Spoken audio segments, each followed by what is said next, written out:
reporter Slindelo Masikane has been at the Beitbridge Border for a few days now, giving us updates on Zimbabweans trying to enter the country. She joins us now. Very good morning to you, Slindelo. You've been spending a lot of time at the Beitbridge Border. Just talk to us about some of the things you've seen in terms of people trying to cross over undocumented despite the president's address.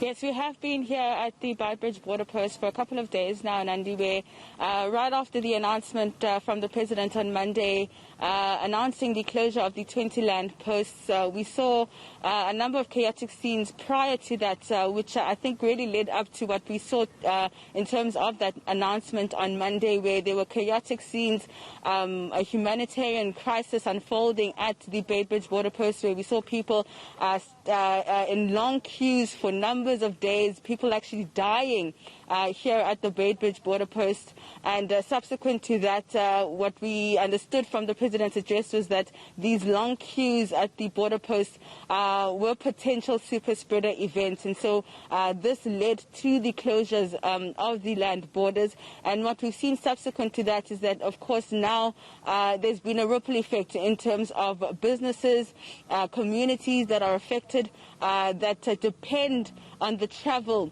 and the migration between Zimbabwe as well as South Africa.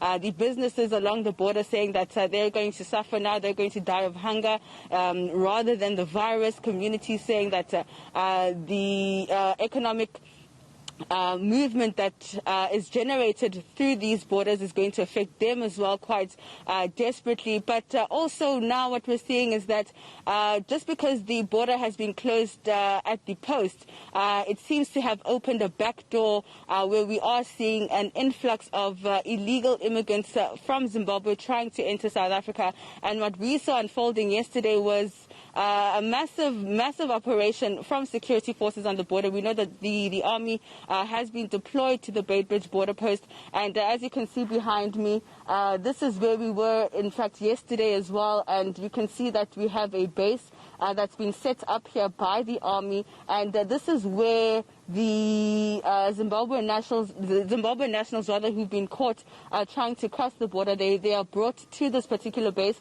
and this is where immigration services then proceeds to document them, take their fingerprints, and then get them ready for deportation. Now, it does seem as though there is one person who has been caught right now, but the tent does seem a bit empty at this stage. I think I'm seeing two people actually right now who are inside that particular tent. And what we do know is that this is another crisis that's unfolding here at the post in terms of an influx of illegal immigrants then coming in through the back door. But we know, what we do know is that it does seem as though security forces are on it, but it's almost like a bucket that's got holes in it. You know, you kind of try to fill it up, but then it's still leaking, and there are still a number of entry points just along the fence where you can see holes throughout the fence where people are managing to get through. And we know that there's a crisis unfolding in Zimbabwe. There's a hard lockdown, so I think that has a little bit to do with what we're seeing in terms of the numbers this morning. But it's definitely something that security forces here at Beitbridge have their hands full with. Slee, I was looking at your report a little bit earlier on this morning, and you mentioned that, you know, as much as the illegal immigrants do end up getting sent back over the border, a lot of them end up returning. Is this often the case? Certainly, of course. I mean, the economic conditions across the border in Zimbabwe are not something where, you know, Zimbabwean nationals are actually trying to stay in the country. They're not leaving the country because they want to. This is a need for them. We spoke to a few of them yesterday who were telling us that, you know, if they had any other option, I don't think anybody wants to cross the border or try to enter another country in such a manner. This is just it's something that's stemming from an economic situation unfolding on the other side of the border, where people are struggling to get jobs. The economy is bad. People don't have money. People are trying to make ends meet.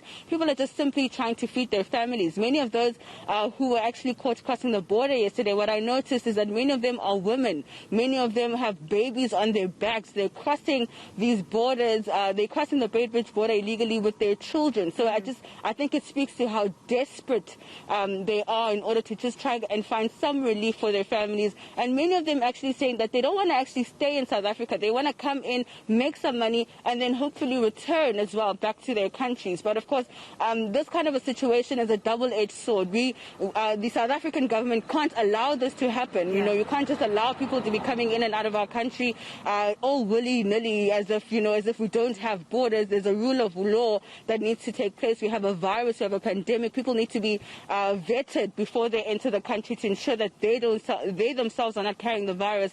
But it just seems as though what's happening in Zimbabwe as well as South Africa is just exacerbating the situation. And I remember one of the leaders from Zimbabwe saying that, you know, a crisis in Zimbabwe is ultimately a crisis in South Africa. So I think we're going to have to see the two governments having to come together to find a solution in order for us to find an amicable solution for the people in Zimbabwe, as well as to ensure that our borders remain safe here in South Africa as well. Certainly. Thank you very much, Slee. We'll leave it there. That was my colleague Slindelo Masikane at the Beitbridge Border.